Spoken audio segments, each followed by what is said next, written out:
Baik, assalamualaikum warahmatullahi wabarakatuh. Perkenalkan, nama saya Anissa. Di sini saya akan menjelaskan mengenai pedagogi kritis. Nah, sebelum saya menjelaskan terkait materi-materi mengenai pedagogi kritis, di sini saya akan menjelaskan mengenai sejarah pedagogi kritis itu sendiri. Nah, pedagogi kritis ini tuh berkembang melalui non-government organization pada tahun 1970 sampai 1980 itu ada artikel yang dipublish berjudul Toward a Theory of Culturally Relevant Pedagogy yang ditulis oleh Gloria Ledson Billings pada tahun 1995, dan ini menjadi suatu sumber yang koheren untuk mempelajari pedagogi kritis itu sendiri. Nah, salah satu pencetus dari pedagogi kritis ini tuh adalah Paulo Freire. Nah, di Amerika ini tuh pedagogi kritis sudah berkembang sejak tahun 1980, dan masuk di Indonesia ini belum lama. Di kampus saya dan di prodi saya, yakni kurikulum dan teknologi pendidikan di Universitas Negeri Yogyakarta, bahwasannya Pak Sugeng Bayuwahono mencetuskan bahwasannya pedagogi kritis ini dijadikan mata kuliah khusus, seperti itu. Nah, oleh gagasannya inilah oleh Bapak Wujirianto dibuatkan sendiri bahwasannya pedagogi kritis dijadikan suatu mata kuliah khusus gitu. Dan salah satu wujud dari terrealisasikannya ini adalah dengan diterbitkannya buku Pedagogi Kritis karya Bapak Wujirianto, seperti itu. Dan ini sudah terrealisasikan bahwasanya pedagogi kritis dijadikan mata kuliah khusus sejak tahun 2015. Nah, sedangkan pengertian pedagogi sendiri itu ada dari bahasa Latin, yaitu pedagogos, yang artinya seni atau pengetahuan untuk mengajar anak-anak. Dalam bahasa Latin sendiri yaitu pedagogi sebagai anak dan instruksi, sedangkan dalam bahasa Inggris merujuk pada teori pengajaran, seperti itu. Nah, konsep-konsep dan tokoh pemikir dari pedagogi kritis yaitu melibatkan dari teori sosial kritis dan lalu pendidikan pembebasan, proyek pedagogis tentang kemungkinan, pedagogi feminisme, poststrukturalis, dan kemungkinan penerapan pedagogis. Nah, tokohnya itu pemikir utamanya ada Paulo Freire, Henry Giroux, Michel Apple, Bell Hooks, dan lain sebagainya. Nah, ini kan yang pertama itu ada Paulo Freire. Lalu pada saat ini itu tuh gagasan dari Paulo Freire dilanjutkan oleh Henry N. Giroux. Nah, dari gagasan Henry N. Giroux ini tuh ada istilah bahwasannya pedagogi transformasi pedagogi kritis. Kenapa seperti itu? Karena Henry N. Giroux ini tuh melihat keadaan masyarakat sekarang gitu, bukan menggunakan keadaan masyarakat dahulu atau pada zaman Paulo Freire itu sendiri, seperti itu. Lalu ada paradigma ilmu sosial dan praktek teknologi pendidikan. Nah, pada paradigma ilmu sosial, Guba dan Lincoln tahun 1994 membagi paradigma ilmu sosial menjadi positivisme, postpositivisme, teori kritis, konstruktivistik, dan partipatoris. Ini aliran positivistik yang dipengaruhi oleh Auguste Comte menekankan pengamatan empiris, lalu postpositivistik melihat realitas sosial sebagai kompleks dan penuh makna simbolik. Lalu ada teori kritis, yaitu teori kritis berakar pada pemikiran Hegel and Marx, diperkenalkan oleh mazhab Frankfurt, dan fokus pada emansipasi. Paradigma konstruktivistik berakar pada metode dialog Socrates, Piaget, dan Dewey, dengan fokus pada konstruksi pengetahuan oleh individu. Jadi tadi ada ilmu sosial, ya ini ada positivisme, postpositivisme, seperti itu kan. Nah, yang awal sendiri itu adalah positivisme, di mana sesuatu yang ada itu adalah suatu kenyataan. Jadi kita ketika mau meneliti itu tuh, yang teliti itu harus ada, benar-benar ada, seperti itu. Nah, Sedangkan positivisme itu tuh, iya ini tuh bentuknya ada, tapi tuh kita lihat ada nggak sekiranya yang masih diangan-angan, sebenarnya dia tuh ada, tapi tuh memang dia tuh nggak memiliki wujud seperti itu. Nah, teori kritis ini tuh ada karena untuk mengkritisi sesuatu. Seperti itu. Lalu kita lanjut pada jejak pendidikan progresif. Nah, jejak pendidikan progresif ini yaitu pemikiran progresisme mencakup isu-isu seperti pendidikan, imigran, gender, feminisme, dan demokrasi. Nah, John Dewey menekankan pendekatan belajar dan bermain terintegrasi dengan kehidupan nyata. Jadi John Dewey ini menginginkan bahwasanya belajar itu tuh juga bermain dan melihat dari keadaan nyata itu sendiri. Lalu ada filsafat, konsep, dan akar pemikiran dari Karl Marx. Nah, konteks historis pemikiran Karl Marx ini tuh lahir pada 5 Mei 1818 di Jerman. Memiliki latar belakang Yahudi dan dipengaruhi oleh pemikiran Hegel. Pendidikan di bidang hukum dan filsafat mempengaruhi pandangan Karl Marx. Itu. Nah, hakikat manusia sebagai makhluk bekerja dan kapitalis ini menurut pandangan dari Karl Marx itu sendiri, bahwa Marx mengakui bahwa manusia bekerja untuk naik kelas dan kesadaran manusia dipengaruhi oleh konteks sosial ekonomi. Keterasingan manusia dalam pekerjaan menciptakan ketidakpuasan dan konflik di masyarakat. Nah, kita tahu sendiri di kalangan masyarakat kita saat ini tuh bahwasanya kita sekolah ya kita buat menaikkan ekonomi keluarga kita gitu kan, itu secara terus menerus seperti itu.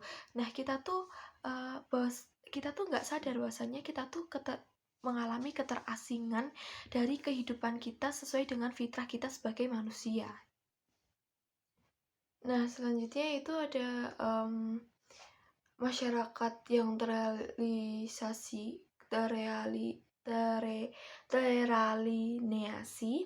Yang sudah saya sampaikan itu tuh bahwasannya Marx mencerminkan manusia yang dikuasai oleh kekuatan ciptaannya sendiri, khususnya dalam masyarakat kapitalis.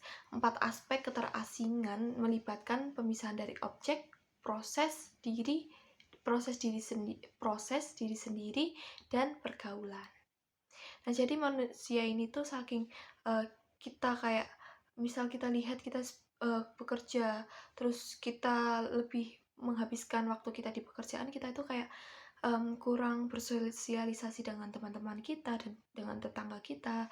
Terus kita bahkan dari objek yang sudah kita buat itu tuh kita merasa terasing gitu, karena kita hanya membuat tanpa kita mengetahui, dan kita juga tidak tahu proses apa yang telah kita lalui karena kita terlalu fokus pada pekerjaan itu sendiri.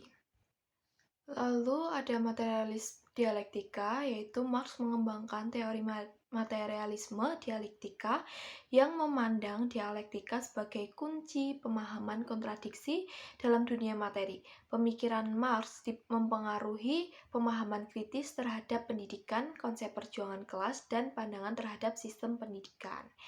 Nah, lalu ada teori kritis. Teori kritis merupakan kritik terhadap pendekatan tradisional yang lebih fokus pada sistem dan prinsip, lebih menekankan pada pengetahuan murni tanpa mempertimbangkan aksi atau praksis. Bersumber dari tradisi Marxis di Eropa Timur, terutama dari sekolah Frankfurt, teori kritis bertujuan memerdekakan manusia dari perbudakan dan mendorong emansipasi dalam berbagai aspek kehidupan, memungkinkan perkembangan yang lebih luas.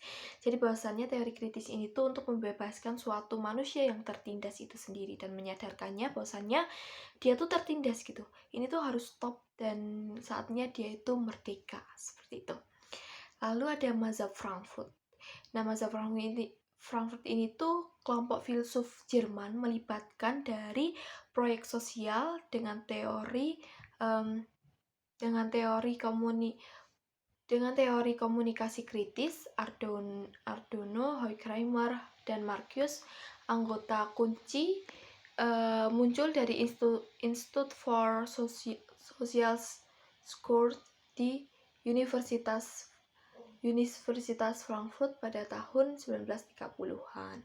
Nah, fokus mereka adalah kritik terhadap rasionalitas yang membentuk masyarakat pasca industri. Dalam melahirkan teori kritis, Horkheimer menetapkan 3 kriteria, yaitu kejelasan, praktikalitas, dan normativitas. Mazhab Frankfurt menyoroti media massa sebagai objek penting, seperti itu.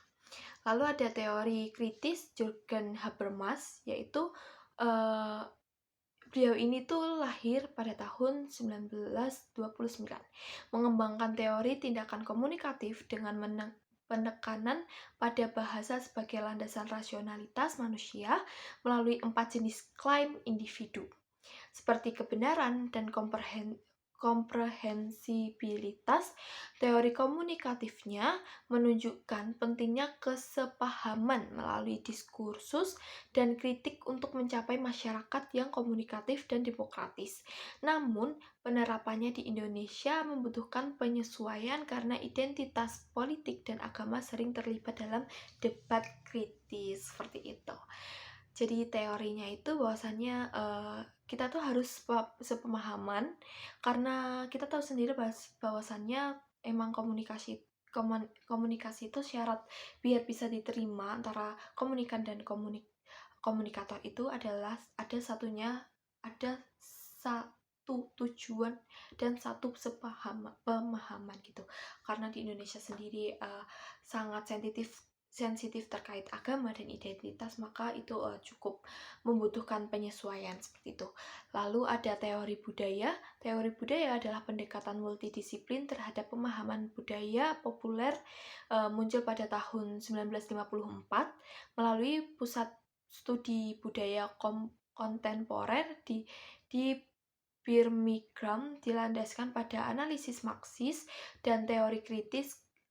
Terus budaya melibatkan perspektif sastra, sosiologis, sejarah, dan antropologi. Center for the Study of Social Structure atau CSSSS memperjuangkan pendekatan pembelajaran demokratis di bidang pendidikan. Sementara minat dan teori hegemoni budaya Antonio Gramsci meningkat pada tahun 1970-an, seperti itu. Lalu ada Neo-Marxian. Neo-Marxian merujuk pada ide-ide Marx dan Engels, tetapi terinspirasi oleh teori kritis dan sosiologi dari Weberian. Berbeda dengan Marxis klasik, Neo-Marxian melibatkan pandangan holistik terhadap struktur kelas dan dinamikanya, lalu menekankan hubungan sosial lebih dari aspek ekonomi seperti pertentangan gender dan budaya patriarki. Pemikiran Neo-Marx seperti Kyung Lucas dan Antonio Gramsci membawa pandangan lebih relevan terhadap kondisi sosial saat ini. Seperti itu. Lalu ada post-strukturalis, yaitu muncul melalui dekonstruksi strukturalisme dan menolak batas yang jelas dengan postmodernisme. Dalam konteks dengan strukturalisme yang menyoroti struktur dan stabilitas makna, poststrukturalisme menolak struktur yang stabil dan menyatakan makna terletak pada hubungan antar teks. Nah, tokoh pentingnya seperti Jacques Derrida dan Michel Foucault membawa ide bahwa bahasa tidak teratur dan stabil karena dipengaruhi oleh konteksnya. Lalu menawarkan bahwasannya kritik terhadap narasi dan kekuasaan tersembunyi dalam pengetahuan, menyoroti kekuatan konstruksi sosial kultural dan dampaknya pada penguasaan, kekuasaan, dan hubungan internasional. Seperti itu. Jadi hubungan antara pedagogi kritis dan teknologi pendidikan itu bahwasannya kita sebagai perancang atau teknolog pendidikan itu harus merancang pembelajaran tidak mengandung penindasan gitu. Penindasan yang dimaksudkan bahwasannya dulu kan kita zaman dulu itu kan menggunakan teori pembelajaran behavioristik atau positivisme. Nah, di mana murid ini tuh dianggap seperti kertas kosong dan tidak boleh bersuara atau anti dialogis. Nah, Paulo Freire ini tuh menolak bahwasannya bahwasannya pendidikan itu tuh harusnya dialogis, bukan anti dialogis gitu. Jadi ada timbal balik dan umpan balik seperti itu. Nah, selanjutnya bahwasanya teknologi pendidikan itu tuh nggak boleh mendesain pembelajaran yang menindas atau murid seolah-olah kayak meminta guru seperti itu untuk mentransformasikan pengetahuannya gitu. Tapi kan sekarang harusnya itu tuh antar guru dengan murid adalah sama-sama bertukar pikiran seperti itu, dan guru lebih ke seperti fasilitator seperti itu. Nah, karena zaman dulu itu tuh guru dan murid adanya suatu relasi kuasa, yaitu karena guru memiliki pengetahuan lebih daripada siswanya, seperti itu.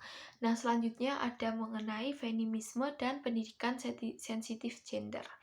Nah, ini tuh gerakan feminisme adalah gerakan atau doktrin yang memperjuangkan emansipasi perempuan dalam mencapai kesetaraan dan keadilan hak dengan kaum pria. Contohnya itu ketika di sekolah gitu, lebih banyak menyediakan kamar mandi untuk wanita daripada untuk pria. Kenapa? Karena wanita ini kan ada lebih membutuhkan waktu lama di kamar mandi karena misal baru halangan atau baru datang bulan atau lain sebagainya seperti itu. Beda dengan laki-laki, sehingga di sini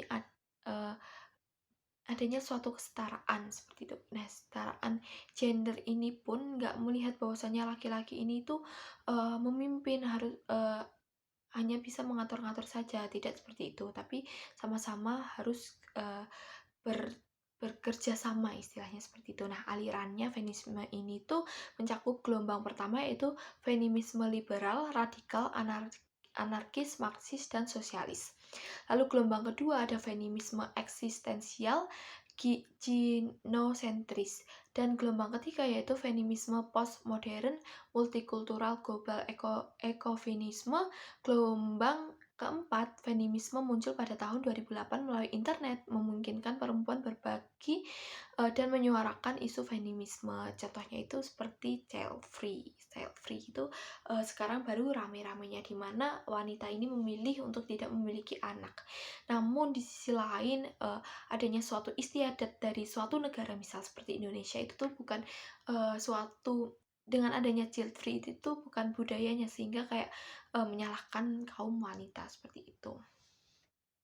Nah, karena adanya suatu permasalahan ini, maka ada pendidikan sensitif gender, di mana mengajarkan bahwasannya konstruksi sosial gender, upaya mengurangi bias gender dan memastikan kesetaraan akses, terus proses pembelajaran dan hasil pendidikan seperti itu. Jadi gender di Indonesia kan wanita dan pria gitu, biar sama-sama sekarang pun kayak sama-sama memiliki akses untuk menempuh pendidikan, bahkan tidak ada batasannya gitu.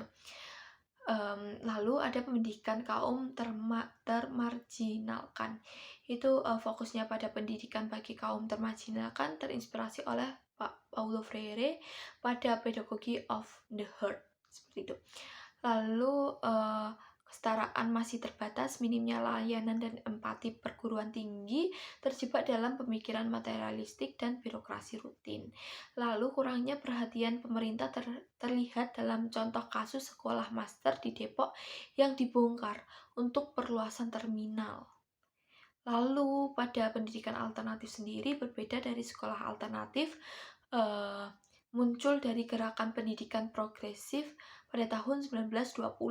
Nah, parameter fleksibel melibatkan otonomi pengelolaan, keinovatifan kerjasama dengan pendidikan konvensional, akomodasi perbedaan, pendekatan holistik, dan menghargai kebutuhan kelompok minoritas.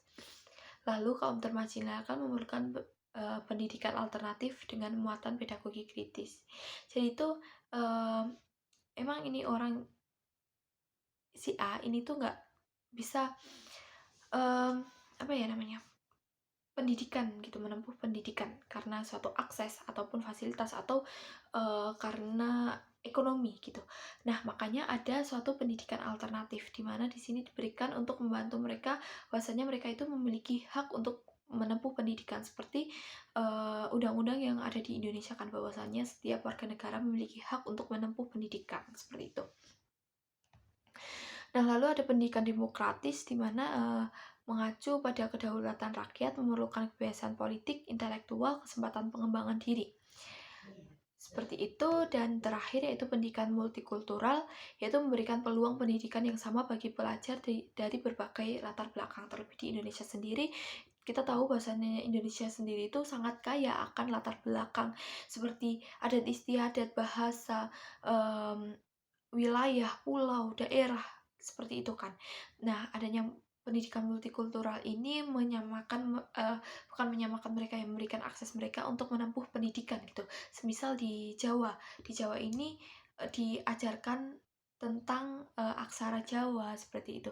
Lalu di Bali juga ada diajarkan aksara Bali seperti itu. Nah, mungkin sekian dari saya. Mohon maaf apabila dalam penyampaian banyak tutur kata yang salah dalam pengucapan dari selama saya menyampaikan. Sekian dari saya, semoga bermanfaat. Terima kasih. Wassalamualaikum warahmatullahi wabarakatuh.